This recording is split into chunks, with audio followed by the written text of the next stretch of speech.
the foundation of every single nation is its energy security.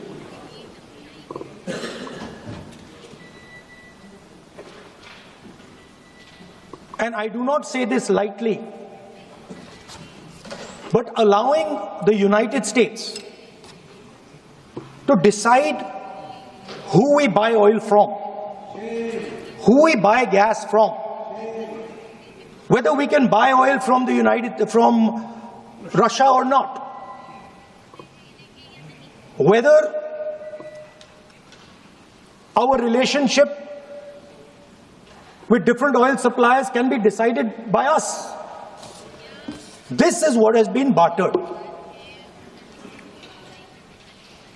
And this is a very puzzling fact for me. It has been a very puzzling fact why a nation the size of India would allow any other nation, the president of another nation, to give us permission to buy Russian oil, to decide who our relationships are with. And this has been a puzzle, and I've been trying to figure this puzzle out. Honourable Speaker, sir, I rise to inform.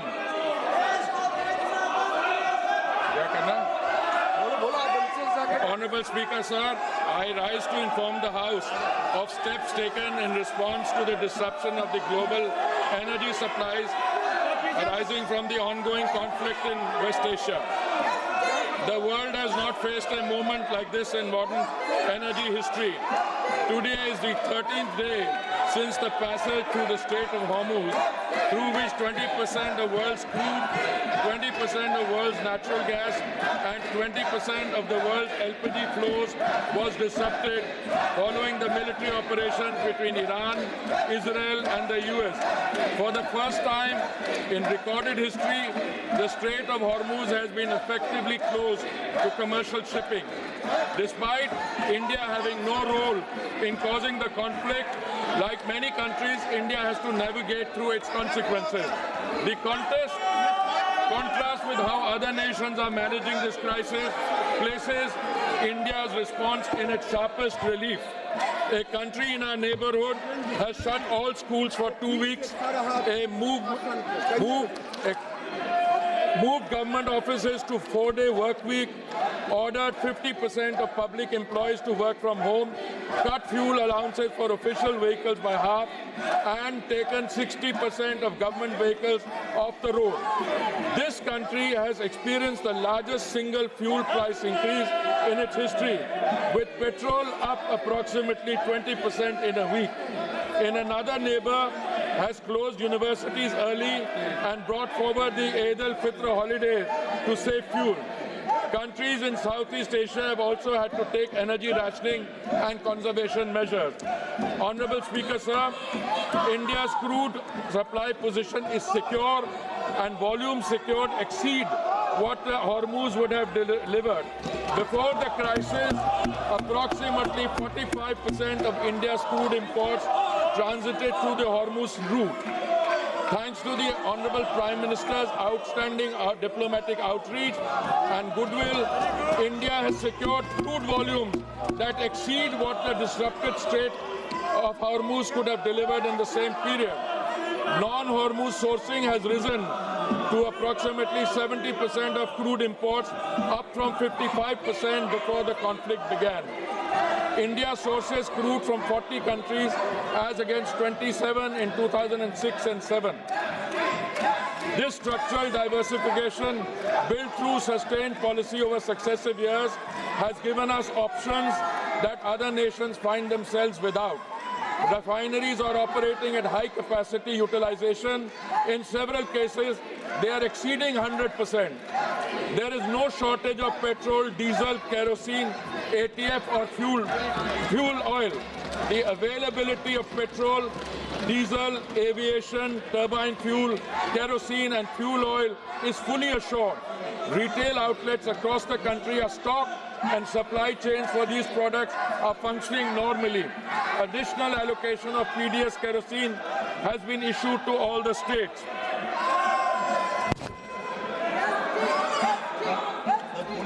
Honourable Speaker, sir, Natural gas supply has been managed through prioritized allocation, and the position is stable, well beyond immediate need. India produces approximately 90 million metric standard cubic meters per day of natural gas domestically. A further 30 million metric standard cubic meters per day was previously imported through Gulf sources, now affected by the force majeure declaration of a major Qatari processing facility. The force majeure declaration, the Natural Gas Control Order issued on 9th March 2026 under the Essential Commodities Act established an immediate priority sequence. Domestic pipe gas goes to homes and CNG for vehicles, receives 100% supply with no cuts. Industrial and manufacturing consumers will receive upon 80% of their previous 6 months average. Fertilizer plants will receive up to 70%, protecting the agricultural input chain ahead of the sowing season. Refineries and petrochemical units absorb a managed reduction with the House that the shortfall has been substantially upward through alternative procurement. Large LNG cargoes are arriving on an almost daily basis through alternative supply routes, and India has sufficient gas production and supply arrangements to sustain this position even in the event of a prolonged conflict. Power generation for every household and for industry is fully protected. Honorable Speaker, sir, it should be noted that India was previously importing approximately 60% of the LPG requirements from Gulf countries such as Qatar, UAE, Saudi Arabia and Kuwait, and 40% is produced domestically. Procurement has now been actively diversified, with cargoes being secured from the United States, Norway, Canada, Algeria and Russia, in addition to Gulf sources. The LPG control order issued on 8th March 2026 directed all refineries to maximize LPG yields and channel the entire output of C3 and C4 hydrocarbon streams comprising propane, butane, propylene and butenes exclusively to the 3 oil marketing companies for domestic cooking gas. Hence, in the last 5 days, LPG production has been increased by 28% through refinery directive, and further procurement is actually underway. Modi government's foremost priority is that the kitchen of India's 33 crore families, especially the poor and the underprivileged, do not face any shortage. Domestic supply is fully protected and the delivery cycle is unchanged. The standard time for booking to delivery for domestic LPG cylinders remains 2.5 days, unchanged from pre-crisis norms. Hospitals and educational institutions have been placed on uninterrupted priority supply, and their access to LPG is fully assured regardless of broader demand conditions. Field reports indicate hoarding and panic booking at the distributor and retail level, driven by consumer anxiety rather than any actual supply shortage. The House should be clear on this. The rush booking pressure in some localities reflects a demand distortion, not a production or supply failure. Delivery authentication code coverage is being expanded from 50% to 90% of consumers under this system. A cylinder can only be logged as delivered when the consumer confirms receipt through a one-time code on their registered mobile, making undocumented diversion effectively impossible to conceal. A 25-day minimum booking period has been introduced as a demand management measure in urban areas and 45 days in rural and Durgam Kshetra areas. OMC field officers and the anti-adulteration cell are coordinating enforcement at the distributor level. The Home Secretary has shared a meeting with Chief Secretaries of all states to align state-level administration with the central supply and information framework. Commercial LPG has been regulated to prevent black marketing, not to penalize the hospitality sector. Commercial LPG is sold in a completely deregulated over-the-counter market at market price without any government subsidy. There is no registration system, no booking requirement, no digital authentication, and no delivery confirmation mechanism. Any business or individual can purchase cylinders in any quantity at the point of sale with no government control in normal time. In a supply-constrained environment where public anxiety is elevated, this deregulated structure creates a direct and uncontrolled pathway for hoarding, diversion, and resale at inflated prices. Had commercial supply have been diverted to the grey market at the expense of genuine commercial consumers and domestic households alike. The government has therefore taken the responsible course to regulate this channel with clear priorities and a transparent allocation mechanism. A three-member committee comprising executive directors from IOCL, HPCL and BPCL was constituted on 9th March 2026. Extensive meetings have been held and state civil supply departments and restaurants associations across the country and are continuing.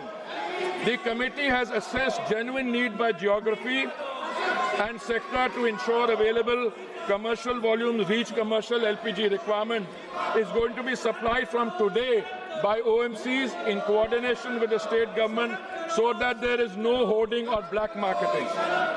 Honorable Speaker, sir, alternate fuel options are being activated to ease pressure on LPG and gas channels. Kerosene is being made available through retail outlets and PDS channels, and fuel oil is being made available for industrial and commercial consumers. The Ministry of Environment has advised state pollution control boards to permit for the duration of this crisis period the use of biomass, RDF pellets, and kerosene coal as alternate fuels for the hospitality and restaurant segment for 1 month, which would enable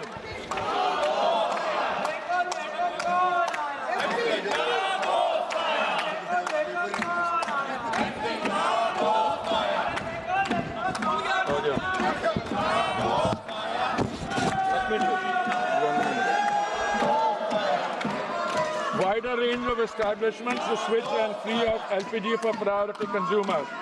Consumer prices have been shielded from global market conditions. Despite the Saudi contract price rising 41% between July 23 and March 26, the PMUY beneficiary price has fallen 32 cents in the same period and per percent and stand at rupees 613 per 14.2 kilogram cylinder in Delhi. The non-subsidized consumer price stands at rupees 913 following the recent rupees 60 adjustment against a market-determined price of approximately rupees 987. Of the rupees 134 per cylinder adjustment required by prevailing global market conditions, the government absorbed rupees 74. The effective additional cost for a PMUY household is under 80 paise per day. Equivalent LPG prices in the neighborhood stand at rupees 1,046 in Pakistan, rupees 1,242 in Sri Lanka, and rupees 1,208 in Nepal. OMC compensation of rupees 30,000 crores has been approved against losses of approximately rupees 40,000 crores in 24-25. Honorable Speaker, sir, state governments have responded with full cooperation and active coordination. On 11 March 2026, senior OMC officials met with state government administrations across every major state. Maharashtra, Madhya Pradesh, Chhattisgarh, Gujarat, Goa, Odisha, West Bengal, Bihar, Jharkhand, Punjab, Himachal Pradesh, Jammu and Kashmir, Rajasthan, Uttar Pradesh, Delhi, Haryana, Uttarakhand, Karnataka, Tamil Nadu, Kerala and Telangana and Andhra Pradesh. Chief secretaries and senior officials have been briefed on the supply position, the priority sequence and the enforcement framework. District-level monitoring committees are being established. Anti-diversion raids have been conducted and cases registered in multiple states. This is cooperative federalism, responding to a national challenge with the coordination it demands. Honorable Speaker, sir, this is not the moment for rumor mongering or fake narratives. India is navigating the most severe global energy disruption in recorded history. Crude supplies flowing, gas is prioritized for homes and farms, LPG production has been stepped up by 28%. Consumer prices are held far below what makes markets and regional competitors and dictate. Schools are open. Petrol is on the forecourt. Every citizen, regardless of political affiliation, has a stake in that. India must stand united behind the energy warriors, behind the institution managing the crisis, and behind the national interest. The record of preparation and the record of response speak for themselves. I thank you, sir. माननीय